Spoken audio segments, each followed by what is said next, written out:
Okay, well, we're back here. Fuck this fucking noise, eh, folks? Made it through Monday, but I didn't make it out unscathed, I tells you. So much for the fucking cyberpunk fucking lifestyle. Got a fucking bike repairs now. My rear wheel, the axle's off its cones. Should just need a couple of the flat spanner wrenches and be able to put it back together. Not that it's come apart, it's just loose, it's just damn. It's tough. It's tough, folks. It's kind of noisy, too.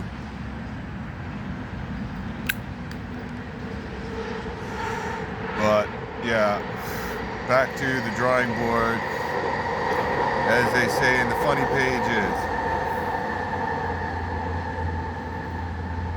Could always be worse, though, right? I could be in fucking crap it up, fucking living rough on the street. Fuck. Oh yeah, that's right. At 6 fucking something, like 6:45, fucking 10 to 7 in the morning, had a fucking meth head wander through the camp looking for his buddy to fucking, I guess the guys, because one person's got drugs and then they don't want to do their drugs, so they just take off, find a way to exit. The other guy's like, oh yeah, okay, I'll meet you over there. Well, he went to the wrong fucking camp and started looking for some fucking meth head with a fucking generator in the middle of the fucking forest, who was gonna hide in the bushes but be noisy with a generator. So none of the story added up. And I couldn't even really hear the guy because the people who are on drugs, they speak into their own fucking chest and they don't, hey buddy, over there, so which direction are you going? Well, there's no path that way. Why are you trancing through the fucking bushes? You're fucking disturbing all the shit. You want to find the fucking path to fucking find the way out? No, I want to go through the bushes and look through the guy who's got a fucking generator hidden in the bushes. You know, so I had a rude awakening this morning, which wouldn't be too bad on its own.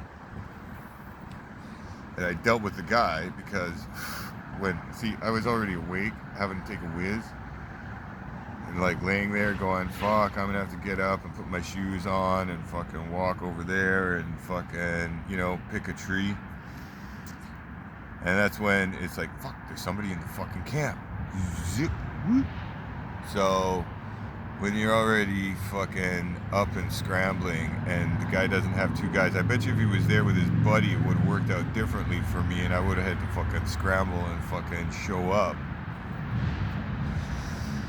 Which gives me fair warning that the guy's seen me there and he might come back with a buddy looking for fucking robbery shit on the fucking bike, which would be no good because if they rob a fucking bike, then they're just gonna break it and not be able to fix it. I myself can, with the proper tools, fix the whole damn thing in under 20 or 30 minutes.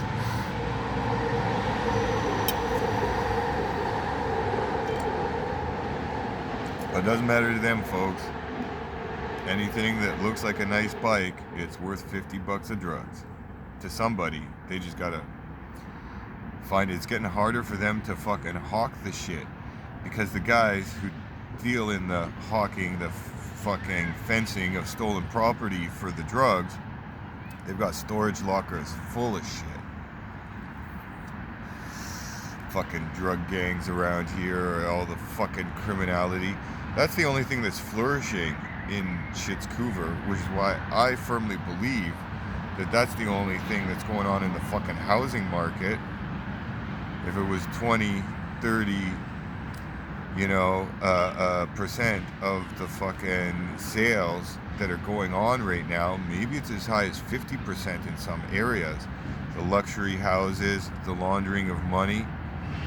Well, if it was only 2 or 3 or 4 or 8%, depending on the area, of laundered money houses to upset the market, Now that the housing market is down by 90%, I'm telling you, the drug trade, the drug money laundering, drugs have only gone up, folks. The people are using more.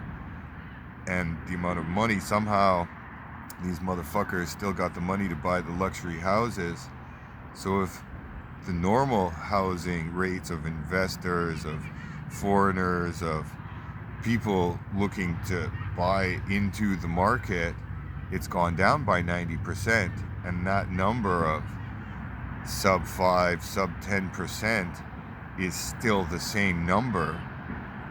Well, we've lost 90%. That could be as much as 30, 40, 50% of all home sales that are going on now in BC are the drug dealing, money laundering fucking bullshit. Could it be that bad, BC? I think it could be. Because I've seen this shit going on here my whole fucking life. And it's all corrupt and it's all bullshit because there's no such thing as a fucking housing shortage. They have a human shortage. They have a population in decline. They don't have a housing shortage out west here, folks.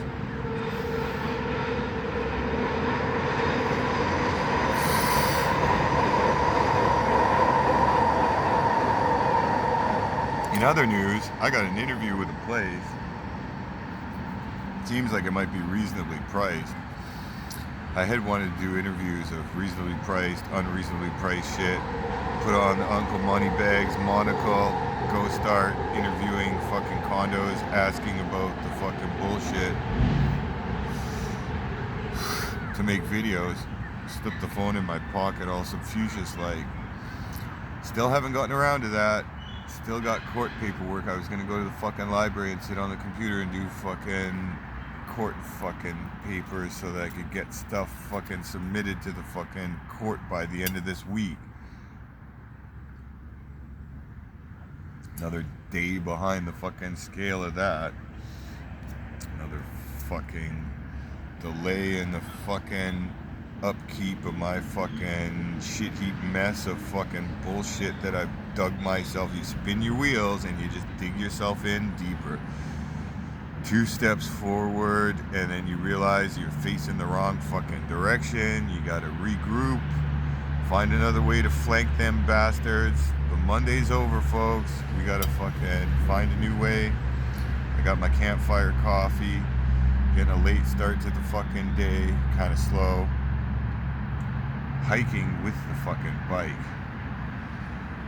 You know, when you're in the fucking mountains and in the hiking trails, it seems like fun and a good idea until a few hours later when you're like all sweaty and fucking like, why did I do this again? You know, but you get to the nice plateau on a bluff and you go, oh yeah, this is nice. Okay, it was worth it. It's not the same in the fucking city. Just dodging the fucking meth heads and dodging the fucking homeowners and dodging the fucking commercial workers or the fucking people in the area that it's the people who work at the businesses that give you a harder time than the fucking homeowners I've found generally. But it depends on the area. It's a good area. Not many meth heads walking by, but it does happen. It still does happen, folks. I had the white-tailed deers walking through my forest. I caught one of those on a live stream once. That was pretty cool.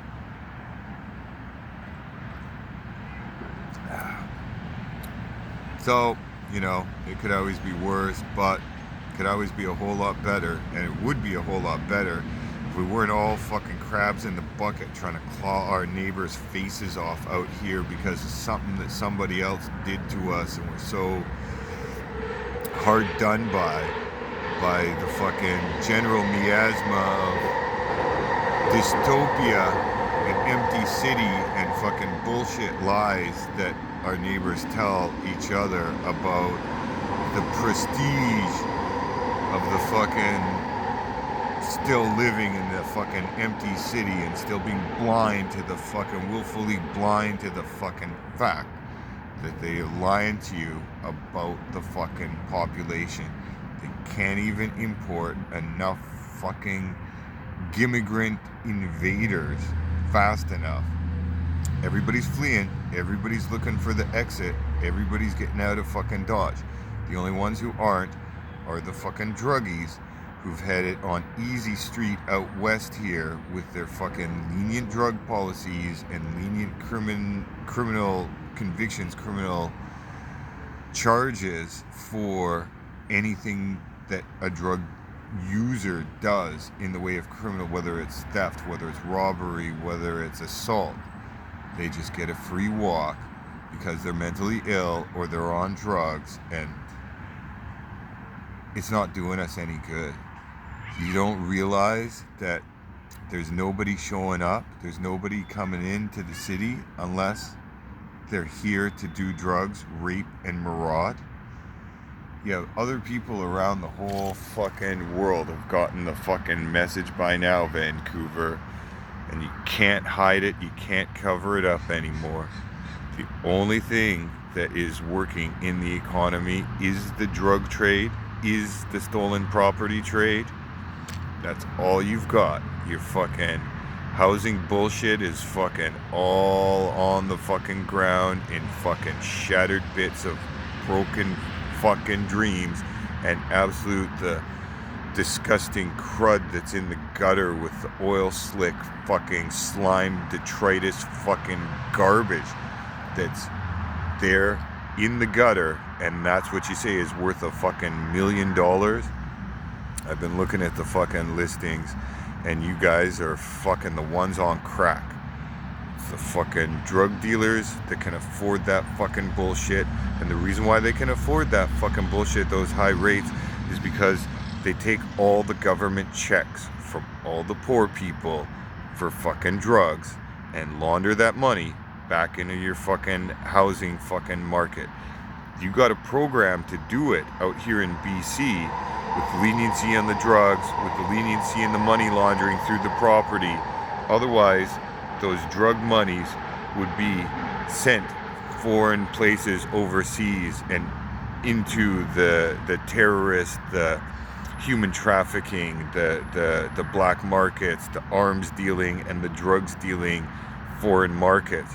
But they hold back some of that money by making it so easy to launder through the property market out west here, and that's the only game they've got left going on in town, folks. There ain't no jobs, there ain't no construction jobs.